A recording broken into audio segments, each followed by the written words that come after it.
there is no Shakib, no Bangladesh.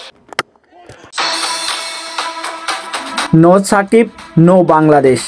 বিদেশে সাকিব আল হাসানের ভক্তরাও বোঝে সাকিবকে ছাড়া বাংলাদেশ কতটা অসহায়, কিন্তু বুঝেনি বাংলাদেশের ক্রিকেট বোর্ড কিংবা রাজনৈতিকভাবে জড়িত কিছু ব্যক্তিবর্গ।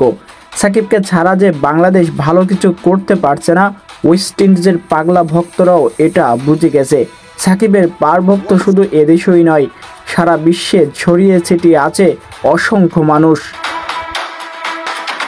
সেই 2009 সালেই বুঝেছিল ক্রিস গেইল, ডোয়েন ব্রাভোর মতো বিশ্ব তারকারা। ড্যান সামিও বুঝেছিল সাকিব কত বড় তারকা হতে যাচ্ছে, কারণ 2009 সালে যে সাকিব আল হাসান একাই ওয়েস্ট ইন্ডিজ ক্রিকেটকে একেবারে ধরাশায়ী করে দিয়েছিলেন তার বিশ্বসেরা পারফরমেন্স দিয়ে। তাই তো ওয়েস্ট ইন্ডিজের ভক্তরা যারা ক্রিকেট খেলা দেখে নিয়মিত, তারা সাকিবের খোঁজখবরও রাখেন নিয়মিত। কেন বাংলাদেশ টিমে সাকিব আল হাসান নেই, তাদের প্রশ্ন এটাই, তাকে তারা দেখতে চায়।